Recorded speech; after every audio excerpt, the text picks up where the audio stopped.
Está no ar, telespectador, mais um programa Literatura em Foco. Rui Machado, poeta, artista plástico, mas não é um colecionador, não.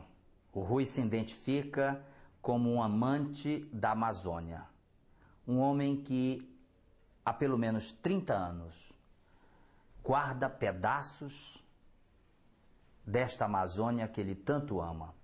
O Rui, que tem uma casa que não é simplesmente a sua casa, é um museu particular da Amazônia, e é com ele que nós vamos conversar. Rui, o artista plástico se descobre quando? Quando você começa a trazer os primeiros momentos na tela, os primeiros momentos do pincel, e o Rui se descobre como vocacionado à arte plástica, às artes plásticas de modo geral, principalmente da Amazônia, porque se o telespectador observar, aqui na nossa costa tem duas telas belíssimas do Rui. Quando é que você se encontra com este momento, Rui? Bem, Abraim, antes de responder a tua pergunta, eu quero agradecer a oportunidade que depois de tanto tempo que a gente vinha acertando hoje, amanhã, eram encontros e desencontros. E hoje, finalmente, a gente está aqui, é um prazer enorme. E respondendo a tua pergunta, eu acho que o artista, ele nasce artista. Então, a gente não faz o artista na escola, nem em nenhum outro lugar. Então, eu já nasci artista, a questão é só trabalhar. E é o que eu tenho feito ao longo desses 50 anos da minha vida, é trabalhar, trabalhar e trabalhar. Então, agora, quando a gente se descobre artista, a minha paixão é a Amazônia. Eu nasci artista, tive o privilégio de nascer aonde eu amo, que é a Amazônia. Então, tudo que eu pinto é sobre a Amazônia, eu respiro a Amazônia, e a minha temática não poderia ser outra, a não ser a Amazônia. Muito bem. Se nasce artista e se vai burilando, se vai trabalhando esse artista para a construção do melhorar o artista. Mas o artista tem uma hora, tem um momento. Qual é o momento da pintura? Qual é a hora que você se dedica, por exemplo, para construir seus belos quadros? Na verdade, fala-se muito em inspiração, né? Precisa de inspiração. Eu acho sim que precisa de inspiração, mas você tem que criar um clima, todo um ambiente para trabalhar. Então, a partir do momento que você senta, começa a trabalhar, as coisas vão fluindo. Então, não tem uma hora, pode ser de manhã, de tarde, à noite. Eu acho que o importante é você sentar e começar.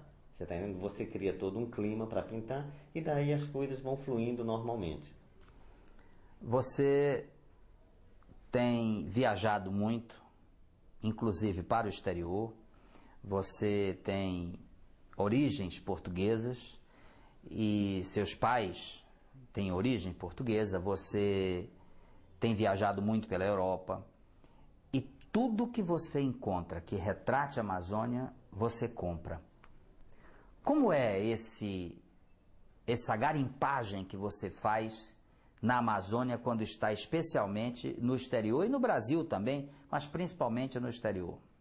Bem, Abraim, essa coisa de viajar muito, eu já viajei muito. Hoje em dia eu gosto mesmo é daqui. Eu descobri que o lugar que mais eu gosto é a Amazônia e Manaus.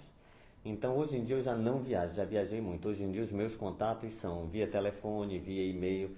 Mas, por exemplo, o lugar que eu encontrei mais coisas sobre a Amazônia, especificamente sobre Manaus, foi em Portugal, na cidade do Porto e em Lisboa. Inclusive eu encontrei livros de fotografias, coisas maravilhosas que, na verdade, quem ama a Amazônia gostaria de ter, e eu tenho. E eu continuo com esses contatos sem precisar ir lá, porque hoje em dia eu já vi o mundo todo e para mim o mundo hoje é aqui. Pois é, você se corresponde com os grandes sebos de Portugal. Eles passam e-mail dizendo o que tem, quais as novidades. E como é essa troca de energia da compra daquele objeto, sem ver, de que forma isso chega na tua memória para você decidir comprar, e, enfim, como é que funciona esse projeto de compra de um objeto que está na Europa, especialmente um objeto que se ligue à cidade de Manaus? Bem, Abraim, olha, tudo começou assim, essa minha garimpagem. Entrei num sebo no Porto, em Portugal, e eu estava de sandália, de bermuda, E o dono era um senhor muito bem vestido, de terno, e ele não me deu a menor importância. Né? Então eu fiquei olhando os livros e tudo, e meu olho foi num livro sobre Manaus, eu acho que 1902 ou 3, mais ou menos, o livro era datado. E eu fiquei interessado e eu perguntei a ele me respondeu só assim, esse livro é muito caro. E eu fiquei um pouco chateado com aquela resposta e insisti, eu quero ver. Ele me disse, mas o livro é muito caro. Eu falei, resolvi perguntar dele, caro quanto? Ele me falou $500. Na época o dólar estava com um real 1 para 1, né? Eu falei, eu quero esse livro. Nessa hora ele já mudou completamente a postura e me disse, eu tenho um outro sobre Belém também. E era um livro similar sobre Belém e custava o mesmo preço e eu comprei os dois. Então uma pessoa que compra $1000 num sebo, ele ficou assim fascinado. Já começou a me mostrar, inclusive me deu alguns postais antigos de Manaus de presente e a gente com isso fez uma amizade. Eu voltei, eu fui várias vezes lá nesse sebo no Porto e quando eu voltei para Manaus, ele todo, eu acho que trimestral, ele edita um catálogo sobre o que tem no sebo. E tinha uma seção sobre Brasil. Por causa de mim, ele criou uma seção Amazônia, que só tinha os livros amazônicos. Então ele me mandava toda vez, até hoje ele ainda me manda, esse relatório, né, com os livros, né? E o que que eu faço? Eu leio, eu vejo o que me interessa e mando buscar. Na verdade é sem ver, mas quando você é apaixonado por determinada coisa, você já sabe o que é bom e o que não é, o que fala bem e o que não fala. Então a maioria dos livros eu já conheço e eu mando buscar, ele me manda e eu faço o pagamento. E a gente continua assim até hoje, mas tudo começou assim. Agora, Rui, amar a Amazônia, a gente fala isso com muita frequência, eu amo a Amazônia. Mas a tua casa, esse ambiente em que nós estamos, é parte dessa Amazônia.